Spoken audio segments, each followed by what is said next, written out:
He is here to bury Kate, which is great. I feel like everybody should be here for that. He's an independent wrestler. He's Mike Skyros joining us. Mike, how you doing, man?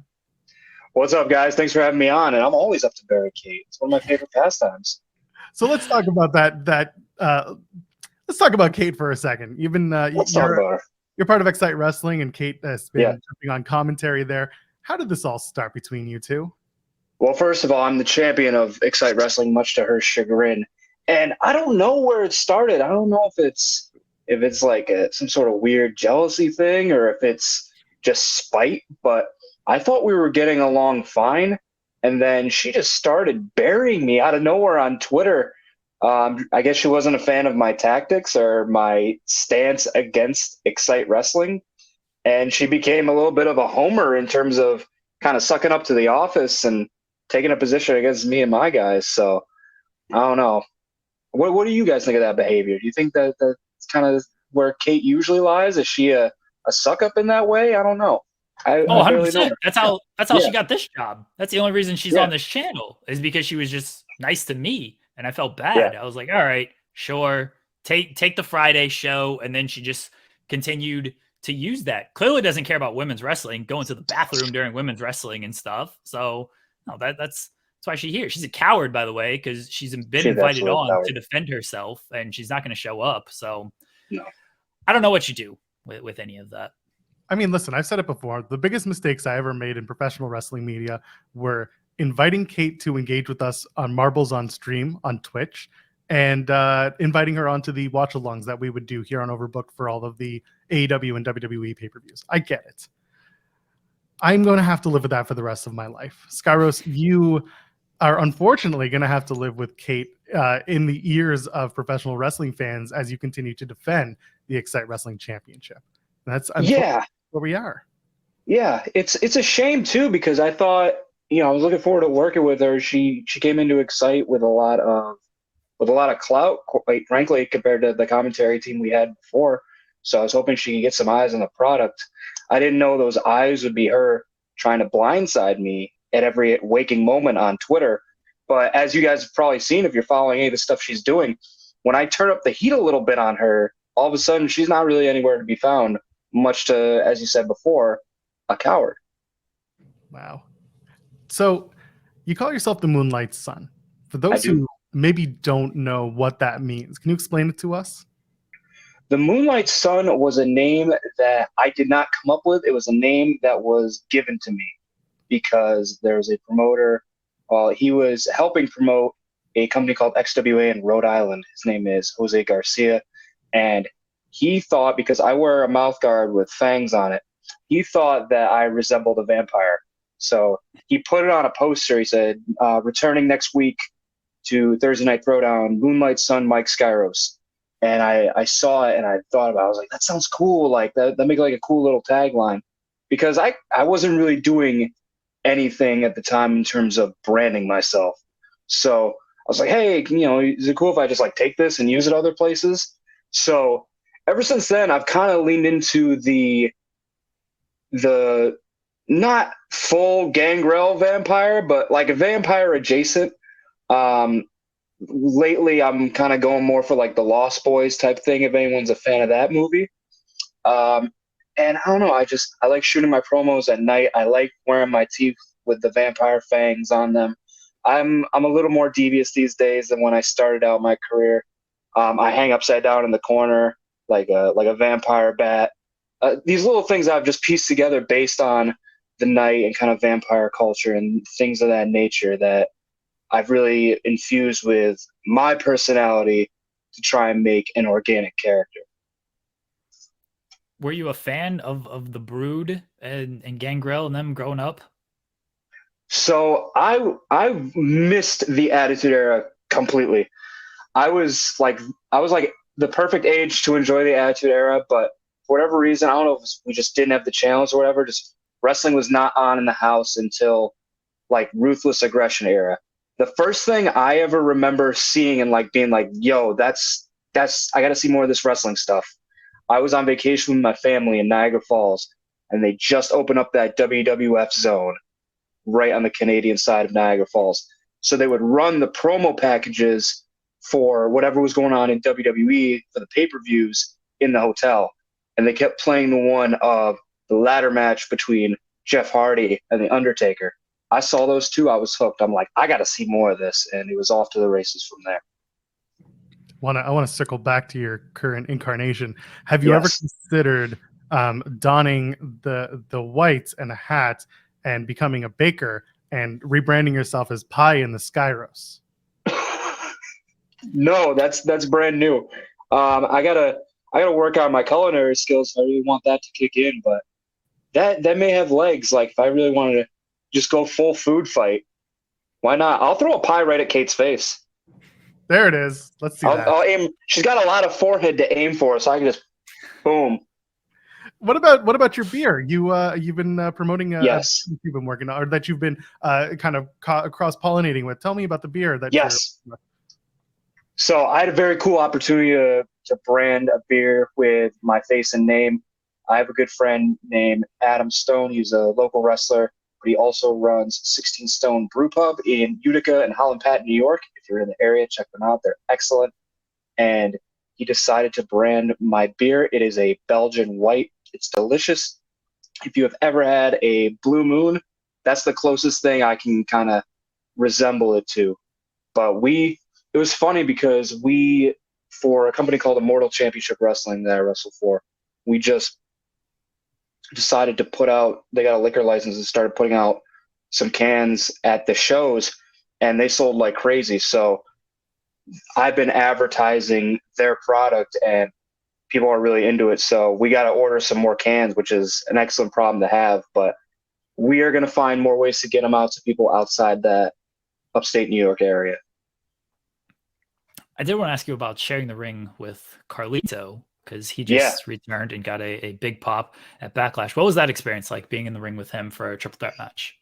It was interesting. It was a challenge. And I don't mean that challenge like this, but it was a challenge.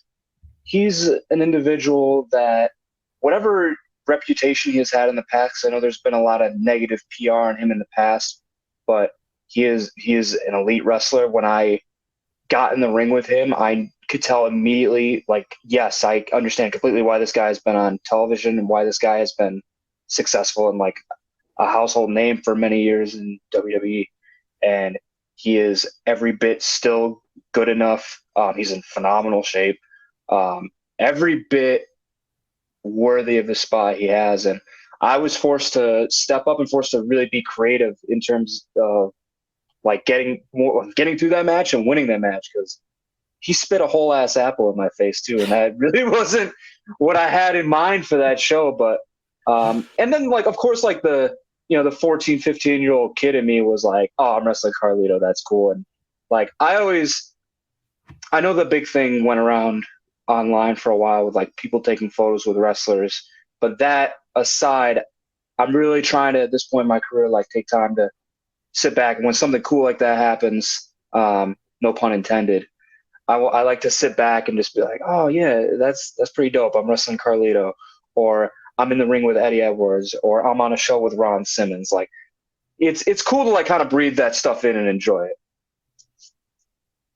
Do you get a say? Sorry, Joel. Do you get a say in the apple that gets spit at you? Like, I don't like Granny Smith. Can I get a delicious red spit instead?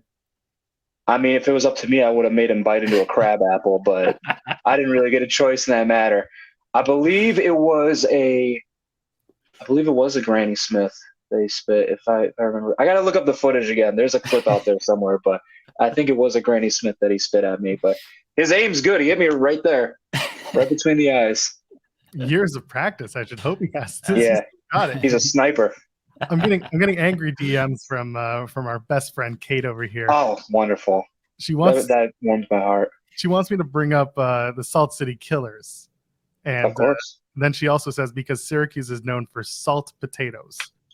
We are known for salt potatoes. Salt potatoes is a delicacy. It's very literal. I don't know why it's not done more places, but they're delicious. They're exactly what a potato needs. Just salt. Okay. Just salt. But in terms of the Salt City Killers, so when I was first getting out on the road, there weren't a ton of people that kind of put me on and got me bookings. And after me, there have been a lot of guys coming through the school that I really wanted to afford opportunities. And I've been very fortunate in the fact that I've been able to be a champion a few places and gain certain status in companies to where I can call shots and bring people in. And with Xcite Wrestling, I found a bunch of guys from my school that had a gripe with the owner, Johnny Moose, and we all decided to band together, take some spots for ourselves, and we're kind of running roughshod over that whole show. So it's Salt City Killers is about Syracuse wrestling and putting our guys on. What are some of your goals when it comes to wrestling, short term and long term? Short term, I can assume just throwing a pie at Kate's face. But besides that, and then long term goals as well. Short term goal is I want to appear on a nationally broadcasted wrestling company. I don't care if I am getting apples spit in my face by Carlito. I don't care if I'm on AEW Dark, rest in peace, but I don't care if I'm on AEW getting beaten up by someone. I think I am good enough to be on national television, and that's something I want to check off the goal list. And I want to wrestle more internationally. I've been very privileged to wrestle in Canada quite a few times this year. I want to take it overseas, and Japan being one of my long-term goals that I've had for a while. I'm about this close to making that happen, but I'm not going to jinx it too much. I just have always enjoyed that brand of wrestling. And my long-term goal is I would have to weigh the options as they were presented to me, but my long-term goal is I want wrestling to be my full-time job. It doesn't matter if I'm grinding on the indies, if I'm signed somewhere, if I'm just moving a boatload of merch. I want wrestling to be my full-time job, 100%. You've had some work with Beyond Wrestling over the last little while. Yes. Talk to me about working Beyond Wrestling, and it's more of a, I guess they're trying to work more of a TV style product now. Is there a big difference between that and the way that you're normally used to wrestling? Yes, because they put much shorter time limits on the matches. So Beyond Wrestling, if you listen to the announcements, it is a very strict 10-minute time limit. And a lot of those matches end up being 4 or 5 minutes because of the constraints of their live stream. And they're trying to fit a ton of different wrestlers on the card, much to their credit. So it's been like a really cool challenge to be like, okay, how do I jump in on this Wrestling Open / IWTV / Beyond Wrestling audience that has seen everything that is not easy to please, that kind of sit back when you get there, like, impress me, and figuring out a way to do that in 3-4 minutes has been really frustrating at times, but also like really cool and rewarding. And I think it's let me like build a lot more confidence and grow a lot more. And honestly, a lot of people have seen me for the first time or gotten to know me a little bit because I've been on those programs. So like, no matter, if I'm on there every week or if I'm on there every once in a while, it's been really cool to be a part of Wrestling Open and beyond. And it's been invaluable in terms of getting my name out there. I've gotten bookings specifically from appearing on Wrestling Open. So I think it's super dope, and they're planning on doing every Thursday forever. So I plan on showing up there as much as I can. And you faced Alec Price earlier this year, and for my money, one of the best on the independent scene right now. What was it like working with Alec? Alec's been on a roll. It's funny because I've wrestled Alec at a few different stages of his career. I wrestled him right when he was getting started about 4 years ago. I don't know what number match it was, but it was super early. And I'm tight with the Bell Time Club that he's trained out of and his trainer, Bo Douglas. And so I've known that kid for a long time.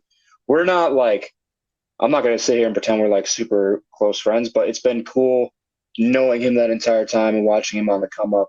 I know he works super hard. He hustles, and he is a completely different animal that I wrestled this most recent time than when he first started. And it's funny because normally I would look at a dude like that, like he's a skinny kid. He's not super intimidating or anything like that, but he brings it as much as anyone else brings it. And he wrestles like he's 7 feet tall, and that kid's gonna end up somewhere. I think it's a matter of time. Within the next year, you will see him under contract somewhere. I don't really think that's too hot of a take. What gets you pumped up for a match? Like, how do you get in the zone before you go out there?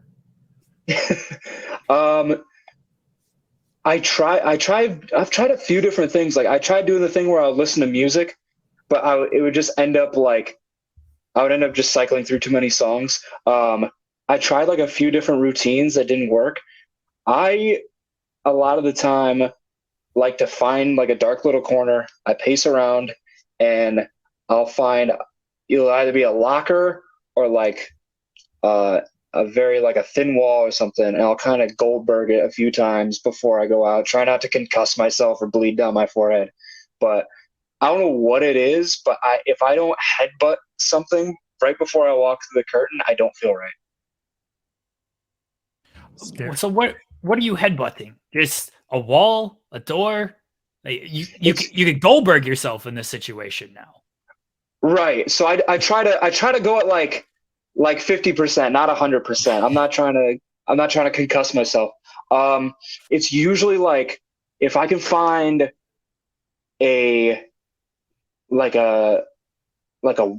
locker is usually perfect, because it just has that little bit of give, or like something that's like aluminum or metal is perfect. A lot of places have these thick wooden doors or like these thick walls. Those are a no-go. Drywall, I feel like I'm going to go through if I do it. So if I can find a locker, if we have like a real locker room, those are usually just what I'm looking for. So hold on. If you're going to head through a locker, a drywall, anything like that, mm-hmm. What's your approach in hardcore matches or death matches? Is it something that you would want to be a part of, take part in, or are you more of a traditional wrestling kind of guy? Traditional wrestling, like straight up wrestling, has always been what I've really been interested in. I think if there was a reason for me to have a street fight or a hardcore match or even a death match with the right person, I would do it, but it's not something I take lightly. And it's no beef with anyone that does that style of wrestling. That's just not the style that I've been super into. But if it ever got heated enough with someone that's the way we had to settle it, I would 100% settle it like that. Your opponent's just going to have to bring just a stack of lockers to the ring and just keep they're playing right into my hand at that point. That's right. And you'll just have to be like, you don't watch the tape. You didn't see the interviews. No, they got to do their research. That's right. Tell us about the lineage of the Xcite Championship and everything going on there. You know what?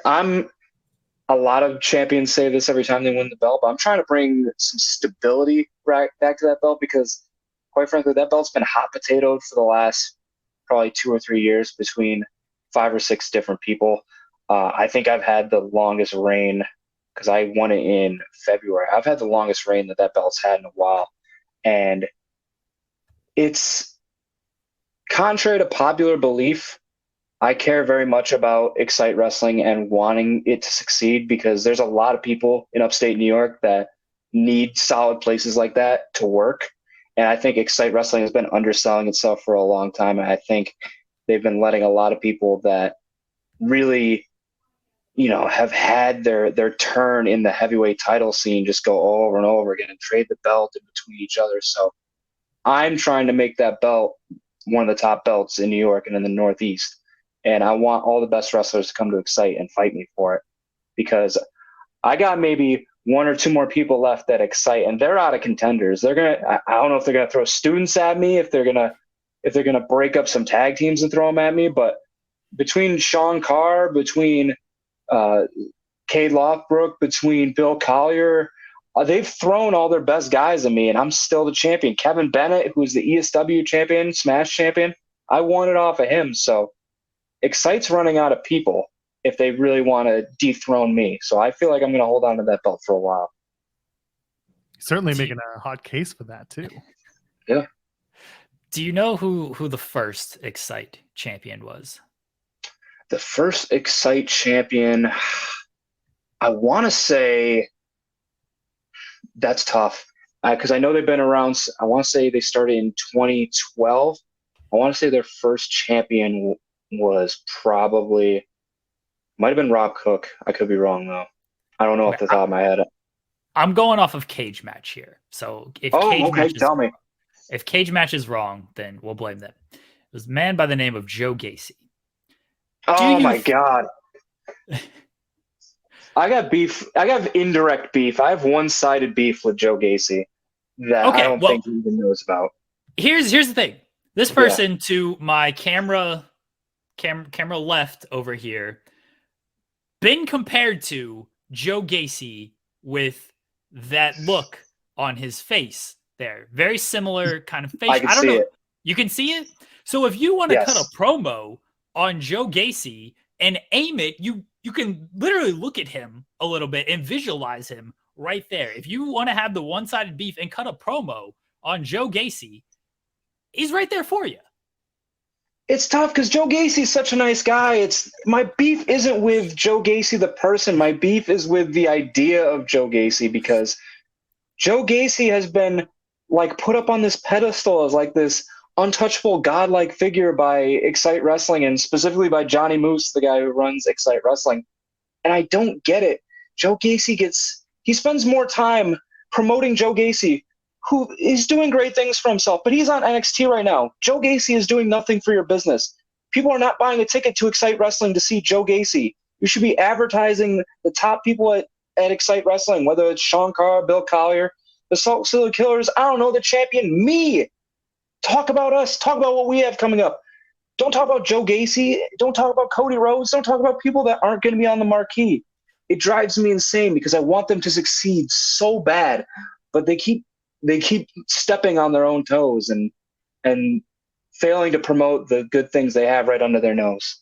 So, plus, you haven't done anything to me yet. I don't want to yell at you. Maybe if you start treating me like Kate, I'll do some digging. I'll find something to yell at you about. He does a show. He does a show with Kate. He's in cahoots with Kate. I don't know if you know this, but everyone needs a tax write-off, bro. Charity, it's a charitable cause. I understand. Yeah, like Jeremy, if you see our numbers, there's a reason why I brought Kate along for the ride. Let's face it. Come on. I am the Joe Gacy, and she is the person. Yeah, I wouldn't go that far. She's there. People like her for what she brings to the table, whatever that might be. But no, listen, I like Skyros. He seems to be he's a man with a good head on his shoulders. I'm legitimately trying to get your head kicked off, Joel Pearl, because I'm trying to get you booked for Xcite, and then we can advertise you as Joe Gacy. And, Joe Gacy, I think WWE probably has a trademark to, might get in trouble. This ain't a fake Razor Ramon Diesel situation here. And then Skyros can just kick you in the head and be like, get out of here, Joe Gacy. So I'm basically just trying to get you beat up, which I'm one to do on this show. I think even if I beat up him and chasing Joe Gacy, Johnny Moose might shed a tear right into his slushie. Wow. Okay. Tear-flavored slushies for everyone. I just noticed that you that doesn't sound great. Salty. You had matches against HC Lock, didn't you? Not yet. Coming up. I have a title defense coming up against HC Loc on June 2nd in Elmira, New York, actually. So it'll be the first time we've ever wrestled. A former ECW alumni. Yes. A Ring of Honor alumni. Yes. Someone who's been around for a long time. How do you prepare for someone with that much experience going into a big title match like that? Again, the day after my birthday. Well, I mean, especially being the champion, like, you can't be a slouch. Like, I could very easily try and do, like, try and be a cool bad guy and sit back on my laurels, be like, oh, I have nothing to worry about. But he's been around for 20-something years for a reason. He's been all these places for a reason. He is exactly what he says he is. He's a tough old man. The problem is I'm a tough young man. And last time I checked, that measures a little higher than a tough old man. I'm sure he's got quite a few tricks up his sleeve that he's picked up over the years, but athletically, that dude cannot keep up with me. I don't care what he thinks. I will have him sucking wind face first on the mat. I promise you. Mike, we appreciate you joining us today. Let everybody know where they can find you at and what you got coming up. Cool. I appreciate you guys having me on. This weekend I will be in Pennsylvania for Smash Master Wrestling in a tag team match. I will be in New Jersey at the H2L building for Bloodstorm Pro Wrestling. And then I will be at Pro Wrestling Grind on May 26th and Oneida, New York on May 27th for New Pro Wrestling. You can find me on every social media, Facebook, Instagram, Twitter, TikTok, at MikeSkyros, Mike Skyros. And I have a pro wrestling tee store if you want to buy merch. But if you see me at a show, and honestly, if you see me anywhere, I usually have my merch on my person with me at all times. So you see me out in the wild, I will probably have merch in a vehicle near me. So catch me at a show, buy a t-shirt, come say hello, take a picture, and then tweet at Kate that you took a picture with me and how cool of a guy I am, especially compared to her. There you go. Mike, we appreciate it. Enjoy the rest of your day, man. Thank you again for joining us. And good luck. Good luck with everything. Take care, fellas.